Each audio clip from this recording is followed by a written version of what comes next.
No Brasil, dos Brasis dos últimos tempos, eu consigo definir o Brasil apenas em dois.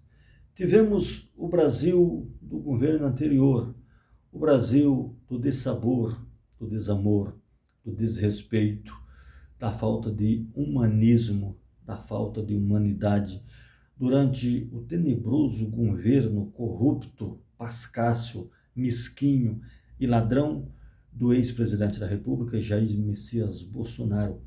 O homem que em pouco tempo conseguiu colocar o Brasil de novo no mapa da fome. O homem que tinha como ministro da Educação um tal de Abraham Weintraub, uma tranqueira de marca maior, um lixo que não vale nada. O homem que tinha como seu ministro de Relações Exteriores um tal de Ernesto Araújo, um camarada praticamente tosco, labrogeiro, mesquinho, arrogante, sem o menor trato com o próximo. Um homem que trouxe como seu ministro da Economia da Casa Civil o Paulo Guedes, um banqueiro, um rentista, que dizia que empregada doméstica tinha só apenas que trabalhar e que não poderia viajar. Tem entrevista desse tal de Paulo Guedes aí rodando nas redes sociais, onde ele dizia que não existe nada mais brega do que ver empregadas domésticas viajando até Miami, como se essas pessoas não fossem dignas de viagens, de passeios, de algumas benesses advindas do seu trabalho. No desgoverno do Bolsonaro, tudo no Brasil andou meio que à revelia, ao arrepio da lei. Ninguém levava ninguém a sério, porque o Bolsonaro excitava as pessoas a odiarem as outras. O Bolsonaro provocou no Brasil uma verdadeira guerra civil.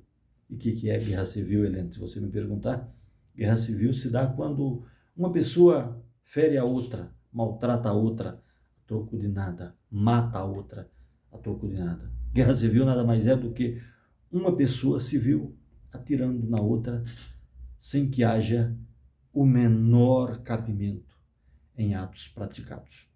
Isso é guerra civil.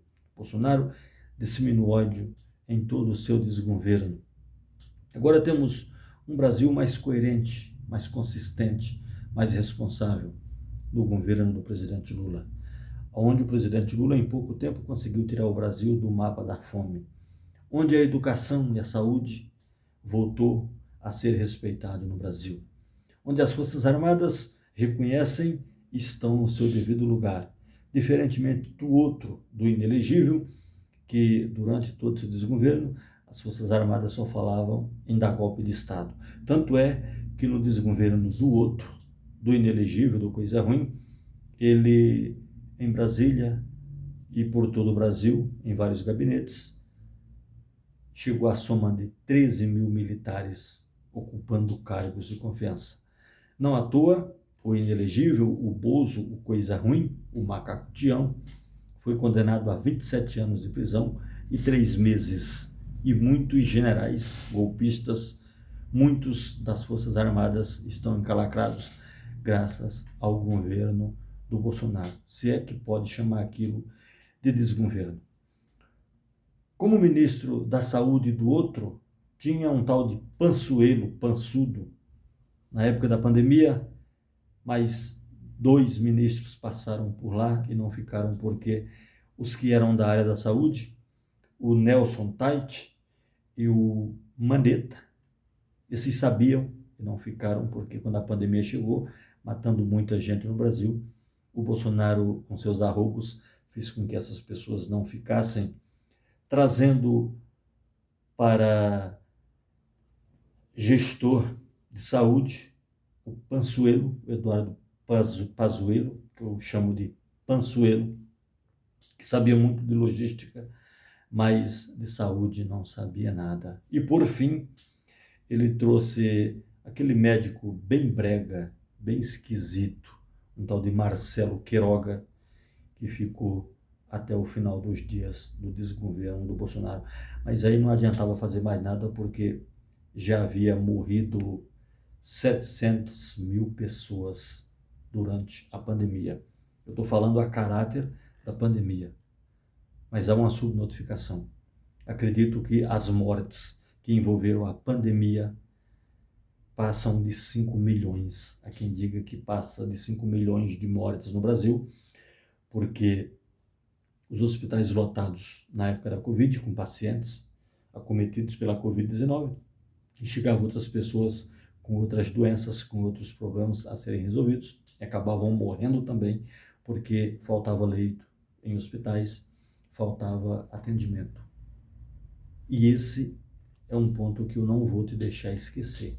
Pois muito bem, na contramão do Bozo nós temos o presidente Lula, que tem como o seu ministro da Educação um homem literalmente qualificado, que tem como ministro da Saúde o Alexandre Padilha, um médico de carreira, que tem como ministro da Justiça um ex-ministro do STF, Ricardo Lewandowski, e que tem como seu ministro da Fazenda, da Casa Civil, um economista de marca maior chamado Fernando Haddad. E como seu ministro das Comunicações, temos o Mauro Vieira, um grande ministro, inclusive já foi embaixador nos Estados Unidos. E também temos o chanceler, a exemplo do Mauro Vieira, temos o chanceler Celso Amorim, uma pessoa de fino trato com as pessoas. Isso é o contraponto do desgoverno com o governo legítimo de verdade. O Brasil está numa crescente porque tem um presidente que se preocupa com o povo, que se preocupa com a educação, com a saúde, com a economia. Um presidente que, quando o Brasil foi tarifado pelos Estados Unidos, ele não se desesperou, ele não correu atrás do Donald Trump e falou apenas em apaziguar as coisas e quis entender, como fez entender, e o presidente americano entendeu que o Brasil é um excelente parceiro ao longo de toda a sua história do Brasil. Enquanto isso, aqueles que estiveram do outro lado e que estão do outro lado, eles fizeram de tudo para sabotar as relações brasileiras com outros países. A exemplo, os próprios Estados Unidos da América. Não à toa, o Eduardo Bolsonaro, o filho do Bolsonaro, do inelegível, ficou nos Estados Unidos, foi para os Estados Unidos da América para sabotar o governo do presidente Lula e tentar fomentar golpe de Estado o tempo inteiro. A exemplo do neto do ditador, Paulo Figueiredo, o Alan dos Santos, o Luiz Ernesto Lacombe e tantos outros mais que tem por aí. Mas isso não é tudo. Na Câmara dos Deputados, o que mais tem são bolsonarentos tentando sabotar o bom governo, na minha avaliação, do presidente Lula. E se você diverge de mim, tem todo o direito. Democracia é isso, é aceitar o contraditório, respeitar as pessoas. Mesmo que essa pessoa não esteja com a razão, você precisa aceitar e entender o ponto de vista da outra pessoa. Diferentemente do inelegível, que agora está se lamentando porque está preso na sua moradia, na sua mansão em Brasília, com tornozeleira eletrônica, é bem verdade, mas está se lamentando porque ele quer liberdade, ele quer andar por aí causando, vivendo a revelia e ao arrepio ao arrepio da lei, como ele sempre viveu. Pois muito bem. E agora é a minha hora de perguntar, e daí que o Bolsonaro está preso?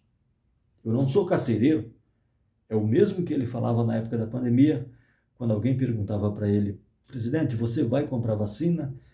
E ele dizia que pedisse para sua mãe comprar vacina, aqui parafraseando o Bolsonaro. E quando alguém falava, presidente, já são não sei quantas mil mortes, ele dizia, aspas para o Bozo de novo, e daí? Eu não sou coveiro.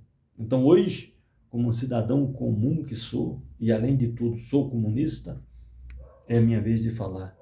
E daí o Bolsonaro preso? Eu não sou carcereiro.